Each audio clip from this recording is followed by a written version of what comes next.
নমস্কার বন্ধুরা। তো আশা করি সকলে ভালো আছো। তো তোমাদের সকলের দাবি এবং সকলের আবেদন ইত্যাদি যাই বলো না কেন, সেগুলোকে স্বীকৃতি বা মান্যতা প্রদান করে আজকে তোমাদের জন্য প্রেসিড একটা ক্লাস নিয়ে এসেছি। তোমরা বেশ কিছুদিন ধরে কমেন্টস সেকশানে জানাচ্ছিলে যে স্যার প্রেসির কিছু ভিডিও নিয়ে আসুন। তো তোমাদের দাবিকে সামনে রেখে, তোমাদের প্রয়োজনের কথা ভেবে, যেহেতু সামনে পিএসসি ক্লার্কশিপ মেন্স এবং মিসলেনিয়াস মেন্সের মতো বড় বড় পরীক্ষাগুলো ওয়েট করছে, তো এই জন্যই কিন্তু আমি প্রেসির একটা ক্লাস নিয়ে এসেছি, কারণ এই পরীক্ষাগুলো তো প্রেসি একটা গুরুত্বপূর্ণ ভূমিকা পালন করে। তো সবার আগে আমাকে জানতে হবে যে প্রেসি লেখার কিছু রুলস আছে। তো আমি একটা প্রেসি নিয়ে ভিডিও করেছি যে how to write a good precis. So some rules and regulations, some protocols should be maintained while you are writing a précis of a passage। অর্থাৎ যখন তুমি প্যাসেজের, যে কোনো প্যাসেজের প্রেসি করবে তখন তোমাকে কিছু রুলস অ্যান্ড রেগুলেশনস ফলো করতে হয়, যার মধ্যে ফার্স্ট যে যেটা আমরা সকলে হয়তো জানি। ধরো একটা একটা প্যাসেজে হয়তো ধরো 120টা ওয়ার্ড আছে। কত? 120টা। তাহলে সেই 120-র 1/3 তোমাকে কিন্তু প্রেসিটা লিখতে হবে। তাহলে 120-র 1/3 কত হচ্ছে? 40। তাহলে কি বুঝলাম? যদি প্যাসেজটা 120 থাকে তাহলে প্রেসিটা 40টা ওয়ার্ডসের বেশি হবে না। আর দ্বিতীয়ত প্রেসিতে একটা টাইটেল দিতে হয়। প্রেসিতে সবার প্রথমে একটা টাইটেল দিতে হবে, মাস্ট এটা, ঠিক আছে? এছাড়াও কিছু রুলস অ্যান্ড রেগুলেশনস আছে, সেগুলো আমি বলছি। দেখো, সবার প্রথমে তোমাকে প্রেসিটা থরলি পড়তে হবে।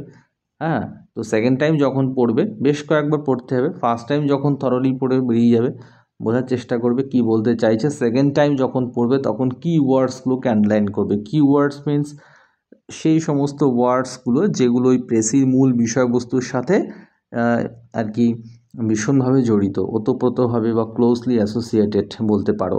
সেই কি ওয়ার্ডসগুলোকে তুমি আন্ডারলাইন করবে এবং যখন ফাইনাল রিডিং করবে, অর্থাৎ তৃতীয়বার রিডিং করবে, তখন কিন্তু মূল পয়েন্টসগুলোকে জট ডাউন করবে এক জায়গায়, যে এই বলেছে, পয়েন্টসগুলোকে জট ডাউন করে এবারে তুমি ফাইনালি প্যাসেজটা না দেখে নিজের ভাষায় সেই প্যাসেজটির সারাংশ অর্থাৎ প্রেসি তুমি লিখবে, ঠিক আছে? এবং প্রেসি লেখার সময় কোনো expression, please do not copy any expression, any sentence or any type of phrase as it is from the passage। অর্থাৎ প্যাসেজ থেকে হুবহু কোনো কিছু কপি করতে যেও না। হ্যাঁ, কোনো স্ট্রাক্ট সেন্টেন্স নয়, কোনো ওয়ার্ড হুবহু কপি করা সমীচীন হবে না, ঠিক আছে? তো যাই হোক, নিজের ভাষায় সবসময় প্রেসি লিখতে হয়। প্রেসির ভাষা হবে লুসিড, সহজ সরল, প্রাঞ্জল, এবং সেন্টেন্সগুলো লং কমপ্লেক্স হবে না, শর্ট শর্ট সেন্টেন্স হবে। সহজ সহজ স্ট্রাকচারে ফেলে তোমাকে প্রেসিটা লিখতে হবে। কোনো প্রকার অ্যাম্বিগুইটি, কোনো প্রকার কমপ্লেক্সিটির মধ্যে গেলে পরে চলবে না। তো দেখে নেওয়া যাক আজকের প্যাসেজটা কী আছে এবং সেই প্যাসেজটা স্টাডি করে কিভাবে আমরা সুন্দর একটা প্রেসি রচনা করতে পারি। দেখো কি বলছে দেখো, just a second, let me erase the board, then I will start the reading of the passage that is taken here.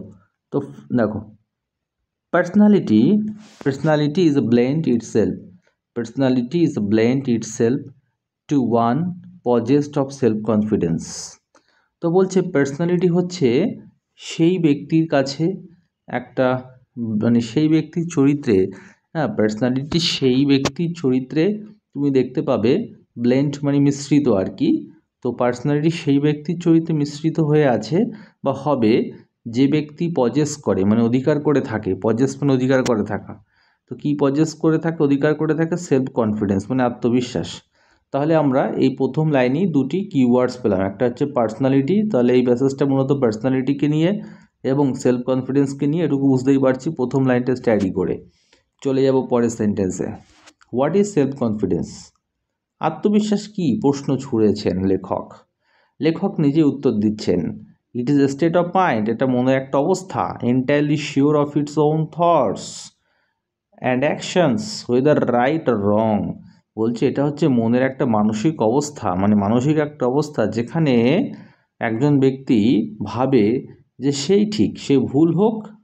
দেখো, থটস অ্যান্ড অ্যাকশনস, হ্যাঁ, মানে তার যে চিন্তা ভাবনা এবং কাজগুলি ঠিক, এটাই সে মনে করে।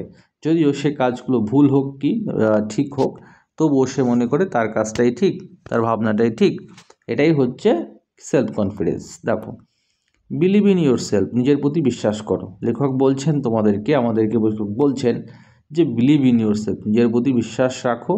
অ্যান্ড ইন দিস বিলিভ, এবং এই বিশ্বাসে you will grow more and more confidence in your self. এই বিশ্বাসের মাধ্যমে তুমি নিজের প্রতি আরও বেশি কনফিডেন্স গ্রো করতে পারবে। নিজেকে বিশ্বাস করা মানে নিজের কনফিডেন্সকে বুস্ট আপ করা। ওকে, চলো নেক্সট কি বলছে। বলছে surety invokes the approval of others and the needed encouragement to greater confidence। বলছে শিওরিটি অর্থাৎ কোনো কিছু সম্পর্কে নিশ্চিন্ত হওয়া, এই বিষয়টা ইনভোকস মানে তুমি যদি কোনো কাজ সম্পর্কে নিশ্চিন্ত হও, মানে শিওর হও, তাহলে সেটা কিন্তু অন্য ব্যক্তিও সেই তো তোমার প্রতি বিশ্বাস করবে।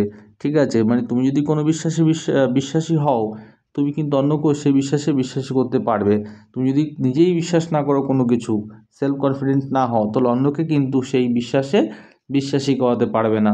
ঠিক আছে, অন্য মানুষ সেই তোমার বিশ্বাসটাকে অ্যাপ্রুভ করবে না, অ্যাপ্রুভাল দেবে না, মানে অনুমোদন দেবে না। ঠিক আছে, তো এবং the needed encouragement to greater confidence, যেটা কিন্তু বৃহত্তর আত্মবিশ্বাস গঠনে গুরুত্বপূর্ণ ভূমিকা পালন করে।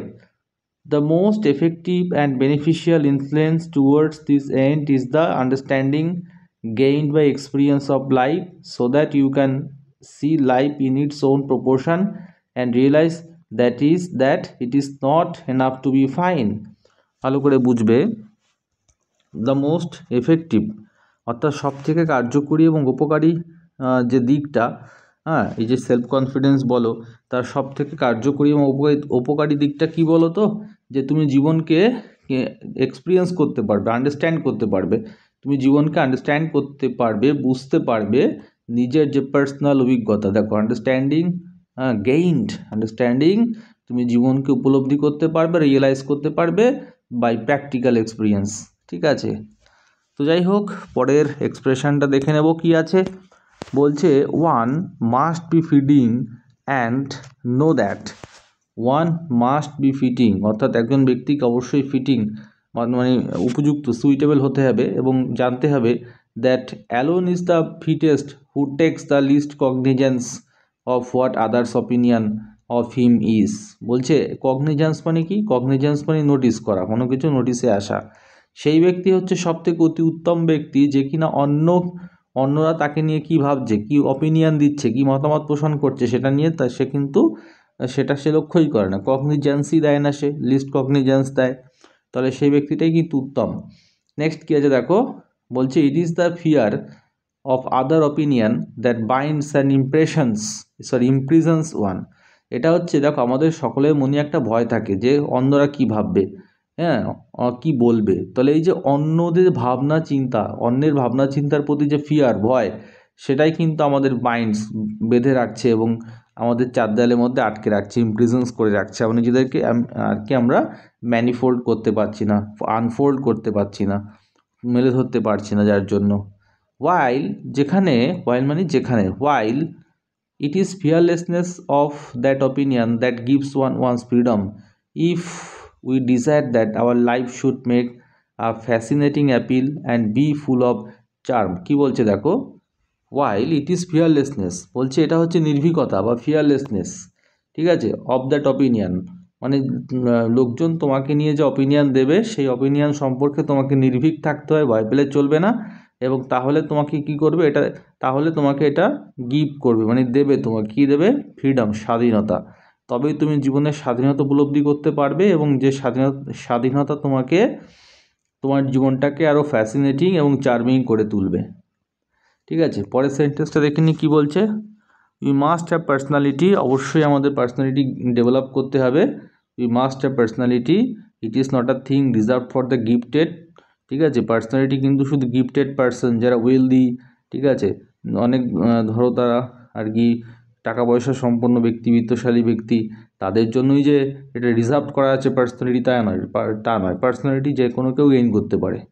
পয়লা বলছি ইট ক্যান বি গেইনড বা ইট ক্যান বি হ্যাড, অর্থাৎ এটাকে অর্জন করা যেতে পারে বাই এনি, যে কোনো ব্যক্তির দ্বারা, হু উইলস টু হ্যাভ ইট, যেটা কিনা যে কিনা প্রকৃত মানে ইচ্ছা প্রকাশ করে পার্সোনালিটি গেইন করার জন্য, যে সেই রকম যে কোনো ব্যক্তি কিন্তু পার্সোনালিটি গেইন করতে পারে। এর জন্য গিফটেড হওয়ার দরকার নেই, ঠিক আছে, ভাগ্যবান হওয়ার দরকার নেই। But the will must be strong enough to endure the most discouraging experiences.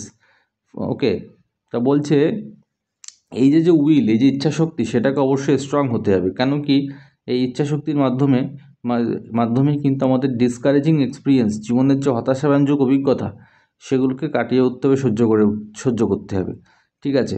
তো যাই হোক, তারপর কি বলছে দেখো, বলছে ফর, কারণ, এখানে ফর মানে কি, কারণ, ফর কারণ, nothing that is worth hearing can be gained with is. বলছে পৃথিবীতে যা কিছুই তুমি ভালো দেখছো না কেন, সে ভালো কোনো কাজই কিন্তু খুব সহজে অর্জন করা যায় না। কিন্তু can be gained with is মানে কি, খুব সহজে গেইন করা যায় না, ঠিক আছে। তারপরে কি বলছে দেখো, বলছে and of all the goals in life personality is the most difficult to gain precisely as it is the greatest prize to win. তা বলছে আমাদের জীবনে এই যে পার্সোনালিটি, সেটা কিন্তু একটা ডিফিকাল্ট, মানে ভীষণ ডিফিকাল্ট। এই পার্সোনালিটি কিন্তু রাতারাতি অর্জন করা যায় না, এটা অর্জন করা খুবই ডিফিকাল্ট, ঠিক আছে। কারণ কি, ইট is the greatest prize to win, এটা হচ্ছে আমাদের জীবনের সবথেকে বড় উপহার, হ্যাঁ, যেটা জিততে গেলে কিন্তু অনেক কষ্ট করতে হবে। তো এই ছিল আমাদের প্রেসির প্যাসেজ। এবার আমরা দেখে নেব এই প্যাসেজটা কীভাবে আমরা সারাংশে রূপান্তরিত করেছি। দেখো টাইটেলটা কি রেখেছি, importance of self confidence in human life. অর্থাৎ এখানে যে পয়েন্টসগুলো যদি জট ডাউন করি, তাহলে প্রথম পয়েন্টসটাই আসবে যে সেলফ কনফিডেন্স। কী আসবে, সেলফ কনফিডেন্স, তাই তো, যেটা কিনা দরকার পার্সোনালিটি ডেভেলপমেন্ট করার জন্য। এটা হচ্ছে যে বলেছিলাম না, পয়েন্টগুলো জট ডাউন করবে, তাহলে সেই পয়েন্টগুলো জট ডাউন করলে কিন্তু পরপর এগুলো আসে। আচ্ছা, এক কাজ করি, তোমাকে পয়েন্টগুলো দেখিয়ে দিই যে কী কী পয়েন্টস এখানে পাচ্ছি, যার উপর বেস করে প্রেসি তুমি লিখবে। দেখো 1 নম্বর পয়েন্টে লিখলাম পার্সোনালিটি, কারণ এখানে লেখক পার্সোনালিটি নিয়ে অনেক কিছু বলেছেন, যে হোয়াট ইজ সেলফ কনফিডেন্স, এটা তিনি বলেছেন। আর এই সেলফ কনফিডেন্স দরকার পার্সোনালিটি ডেভেলপমেন্ট করার জন্য, তাই তো, এটা তিনি বলেছেন। নেক্সট ওয়ান আমি বলতে পারি সেলফ কনফিডেন্স, তিনি বলেছেন হোয়াট ইজ সেলফ কনফিডেন্স, এবং তার আনসারও দিয়েছেন। তিনি বলেছেন self confidence is the state of mind where the person thinks that he is right. Next বলেছে কি, যে যারা কিনা তোমার কনফিডেন্ট, সেলফ কনফিডেন্ট এবং পার্সোনালিটি যাদের যথেষ্ট স্ট্রং, তারা কিনা কি করে, যে নেগেটিভ কমেন্টস সেগুলোকে অ্যাভয়েড করে, দে অ্যাভয়েড দ্য নেগেটিভ কমেন্টস।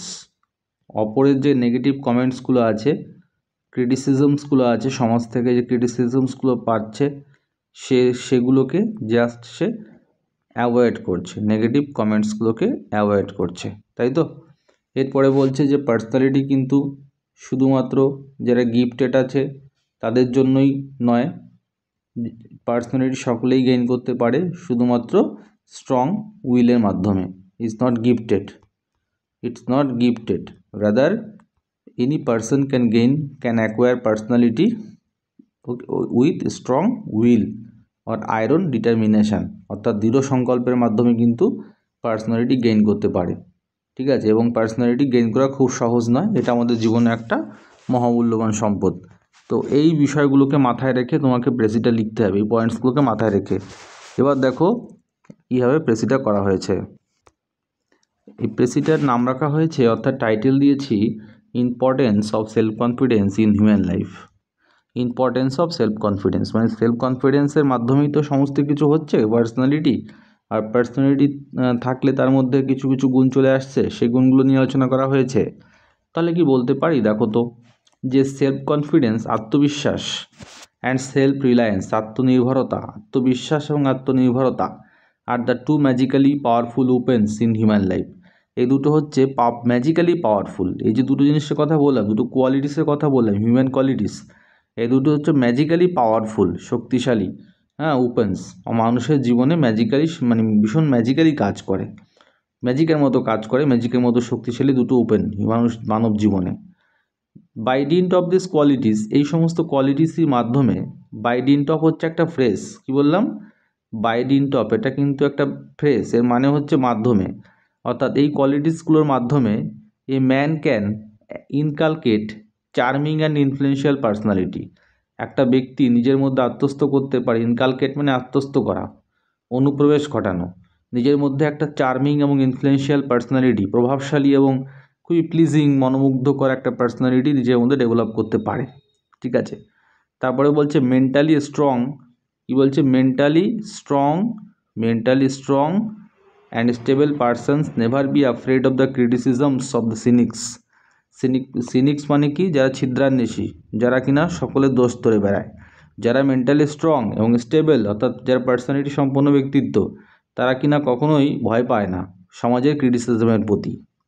আচ্ছা, ইনফ্যাক্ট বাস্তবিক পক্ষে the keep away the discouraging opinions of others, অন্যের যে হতাশাব্যঞ্জক কমেন্টস সেগুলোকে তারা দূরে সরিয়ে রাখে, and keep on flourishing and thriving in his own way of life, এবং তাদের নিজেরা তাদের জীবনে ফ্লাউরিশ মানে উৎকর্ষতা এবং তোমার বেড়ে ওঠার ব্যাপারটা, এগুলো তাদের জীবনে তাদের মতো করে চলতে থাকে। ফ্লাউরিশ মানে কি, বেড়ে ওঠা, উৎকর্ষতা মানে উৎকর্ষতা সাধন হওয়া আর কি, আর থ্রাইভিং মানে বেড়ে ওঠা, তার নিজেদেরকে উৎকর্ষতা সাধন করছে এইভাবে, আর বেড়ে উঠছে কিভাবে না, অপরের ডিসকারেজিং কমেন্টসগুলোকে জাস্ট ইগনোর করে। কারণ অপরের যে ডিসকারেজিং কমেন্ট সেগুলোকে যদি আমরা ইম্পর্টেন্স দিই তাহলে আমরা নিজেদের মতো লাইফ লিড করতে পারবো না।